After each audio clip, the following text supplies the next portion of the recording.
Ladies and gentlemen, welcome to the Sheep Get Sheared podcast. I'm your host, Austin Creed. My friends, I'm on the road right now. I'm moving out. I graduated from college, so now I'm moving out and on to the next chapter in the saga that is my life. The show is not about my life, but I thought I just wanted to let y'all brothers know what's going on and why I'm not posting as often. I know the channel's growing a lot, and I'm extremely excited about that. I'm also very grateful to the men who have been sharing their stories, and even some women as well have been sharing their stories and their experiences, because at the end of the day, that is what really makes the difference. I can only talk from as many perspectives as possible and through giving research. And I want to highlight one special comment that kind of stood out to me recently, and it was a couple of them kind of fell into this category of men talking about their divorces and why they got divorced. And it's very interesting in that it all stems back to the women don't respect the men. Now, I don't believe it to be the woman's responsibility to submit to any man. I mean, if we look at things biblically for a second, a woman is only really supposed to submit to her husband. The problem is not a lot of men are getting married anymore because the marriage system is so corrupt. The family court system is the mafia. For anybody who's watched The Sopranos or they've watched The Godfather, you know what I'm talking about. They like to take a cut out of it. They get their fair share. The government's the same way. The state governments, the federal government, they get their kickback from men who go through divorces and the child support system, the alimony system. A lot of men end up being worth more divorced than married, and there's no incentive for the wife to stay with the husband because Uncle Sam has now become Father Sam or Sugar Daddy Sam. And it's a very unfortunate system that we're living in. But I want to highlight one particular aspect of this conversation, and it's the fact that, gentlemen, as much as we want to talk about how women need to take accountability for their behavior, and they do, make no mistake about it, a lot of us as men need to take accountability as well. So a lot of men out here they're not strong men.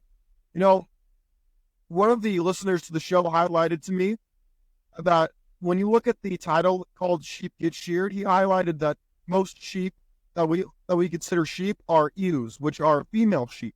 And so he asked me, he said, is that meant to be kind of a jab at men for being weak? And I said, yes, actually it is. And it's not to insult you to get you upset. It's to highlight that a lot of men today, they've fallen for the shit test that is feminism.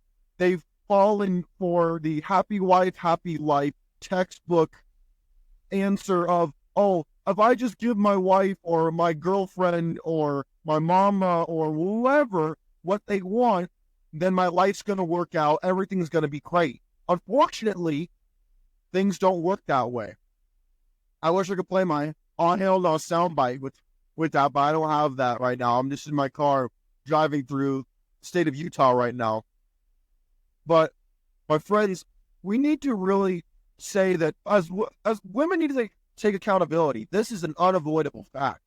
But we as men, we also need to take our fair share of accountability and realize that, number one, a lot of older men have sold out the young men by giving them the wrong textbook, the wrong book of life. They've told men that just give women what they want, just be a nice guy, just do this thing or that thing, and everything will work out for you. Anytime you ever hear somebody say, all you got to do is X, or just do Y, or everything will work out if you do Z, never listen to that.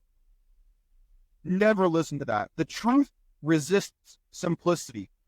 And my friends, when we try to simplify life too much, when we try to make things really cookie cutter, we end up making a problem even worse. Now, I make a lot of generalizations on the show. No question about it.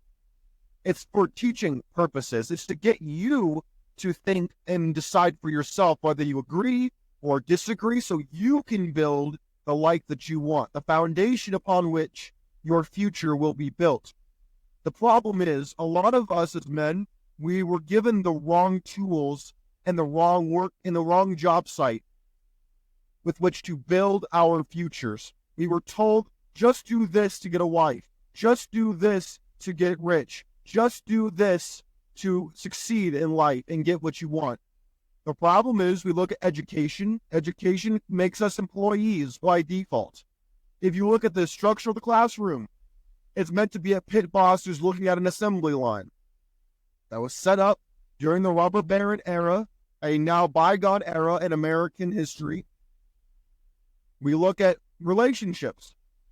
A lot of people want to quote Ephesians when it talks, and Colossians and everything when it comes to how men should treat women and how women should treat men. While there is truth in that, we need to understand there is a lot of cultural context that is being left out. And to leave it out is doing a disservice to men and to women alike. But as society, we need to understand that if we just quote scripture and we don't provide context, we are contributing to the problem. My friends, the fact is, women are submissive by nature. The problem is most men are also subservient. Most men do not take a dominant stance, especially in their relationships. They're all too ready to submit to their boss, to submit to their pastor, to submit to anybody instead of themselves. Now, I'm not saying you need to be defiant. I'm not saying you need to challenge everybody. You can if you want.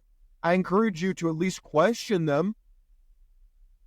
But the problem is a lot of men, they have a hard enough time leading themselves, and then they wonder why women are not listening to them.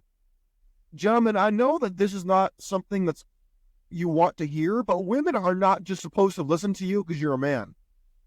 The Bible does not say women should just follow men, or a woman should just submit to a man. It says that they should submit to their husband. Now, I'm not saying that you should just get married. If you want to be married, then go get married. But just understand, you are not getting into the marriage that Paul was talking about. You are not getting into the marriage that's written about in the Old Testament or the New Testament. A marriage is very different. The word might be the same. The translated word from the Greek or the Hebrew might be the same, but the meaning couldn't be farther from. And the fact of the matter is, a lot of men, we are too scared to take a dominant stance in our relationship, whether it's because of the feminist movement, the to me movement, if you get what I'm saying. We don't want to take that strong stance because we think we're going to get penalized. We think that we're going to get ostracized. And there is elements of truth to that. I'm not trying to dismiss that. I know men who have gone through and done everything, quote unquote, right, only for it to get thrown back in their faces and used against them. But at the same time, a lot of us as men have consciences, and we don't want to just be an evil bad guy just to get women. So then we are stuck in this uneven category when, in my opinion, it stems down to self-leadership. Do you just say things, or do you do what you say you're going to do? Do you actually tell people, hey, we're going to go here, we're going to do that? And it could be as little as in your relationship. Do you ask the woman where she wants to go? Or do you say, hey, I'm going to Fleming's. Hey, I'm going to Chick-fil-A. Hey, I'm going here. You can come with me, or you can stay at home. I don't care. I'm going here. You're welcome to come with, but I'm going with or without you. That's leadership. What's not leadership is asking her where she wants to go. Most women are not good at making decisions. And so if you as a man can make decisions, you're already standing out. But I know it's very easy to mistake, for example, my passion or anybody else's passion for this conversation as being angry. I understand that. The problem is I don't see it as anger. You're not angry, you're passionate. And I understand a lot of men have very good reason to be upset with women, especially women who perceived to have submitted to them when in fact they didn't. They were just waiting for their opportunity to monkey branch the man they actually wanted. And we see this play out in society. We see this play out in divorce court. We see this play out in whether it's married relationships or boyfriend-girlfriend relationships. We see this played out. The problem is, if you call it out for what it is, you oftentimes get emotionally manipulated, ostracized, lambasted, and it's unfortunate. But we also need to, as men, we need to avoid the ad populum fallacy. You might say, Austin, what is the ad populum fallacy? The ad populum fallacy is a philosophical fallacy that states that the volume of belief directly corresponds to the validity of the truth. In other words, the truth is contingent upon how many people believe it. And this is false. This is untrue. And unfortunately, because we are social creatures, if enough people say, hey, women don't want to submit to you as a man, or hey, gentlemen, women can do everything a man can do, and men can do everything a woman can do. Little stuff like this, if enough people parrot that sentiment, it's all too easy for us to just accept it, or at the very least just say, hey, yeah, whatever, and just accept that narrative. And it can often lead a lot of men to just going their own way. I go my own way. Now, you can go your own way too if that's what you want to do. But you don't have to. I know a lot of men in my comment sections, they talk about how they've gone their own way, or maybe they want a wife, they just don't know how to find one. They want a Christian relationship, but they don't know where to find this good woman. Well, according to Solomon in Proverbs, finding a virtuous woman is more valuable than rubies. So, it's not going to be free. It's not going to be easy. But if you want to do that, it's going to cost you a lot.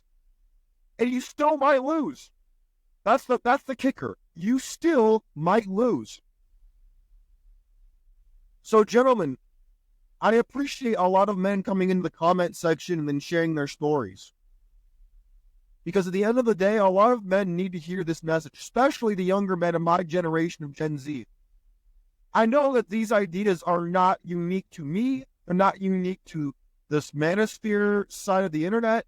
This has been around since Socrates and Plato and Aristotle. They wrote about these things. Solomon wrote about these things. This is nothing new.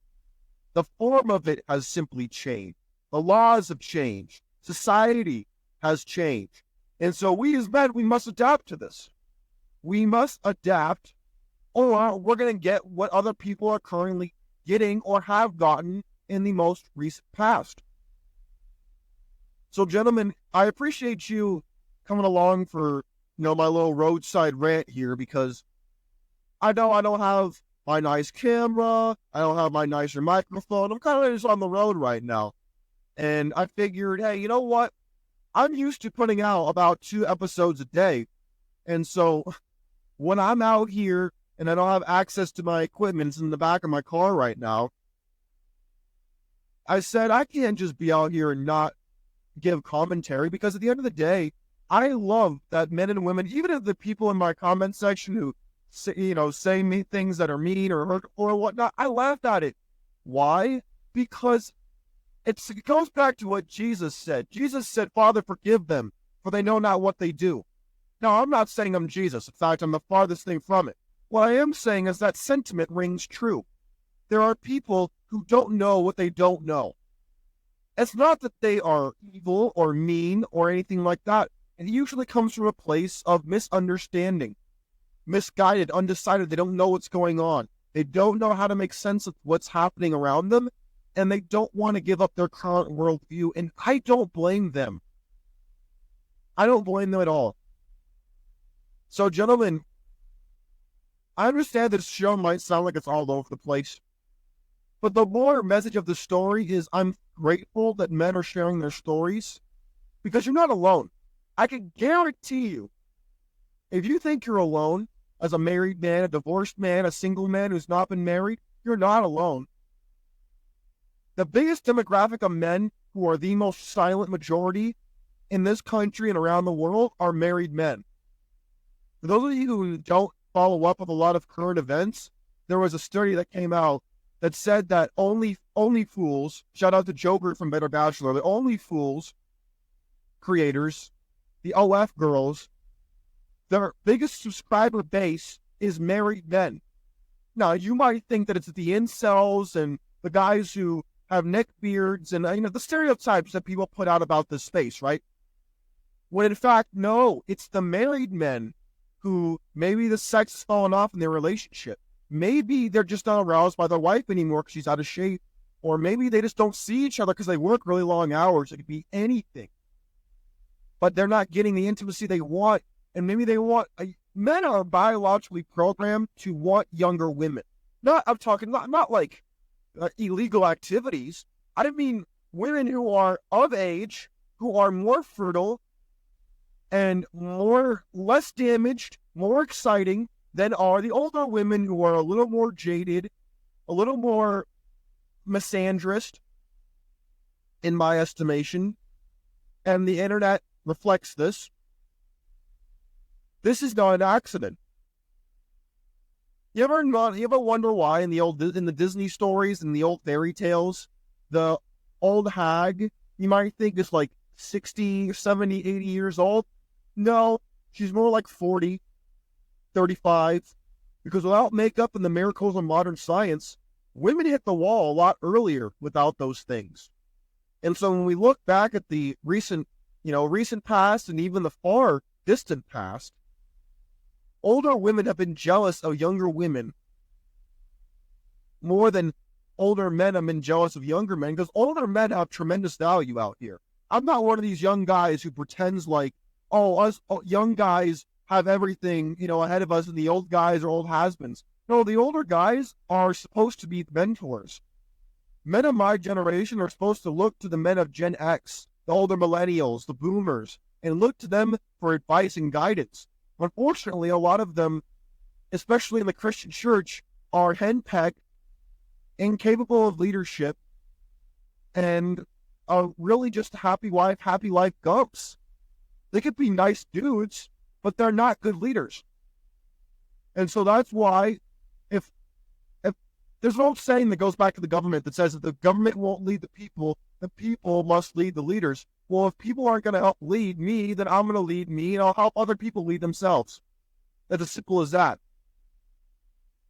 My friends, please let me know if you have enjoyed this roadside rant. I used to do more than I do now because my life's just been getting increasingly busy.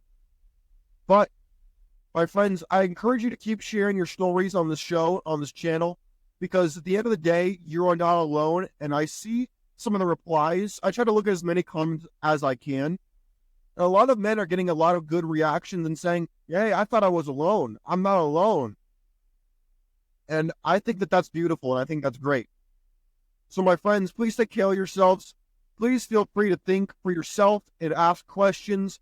And don't just take what I say face value, or anybody else for that matter. Please, I encourage you to think for yourself and come up with your own conclusions, because that's the only way that you are truly going to understand things emotionally, is if you kind of frame it in a way that's going to work best for you and in a way that you're going to best interpret it. My friends, you take care of yourselves. I'll see you next time. I'm out of here. Peace.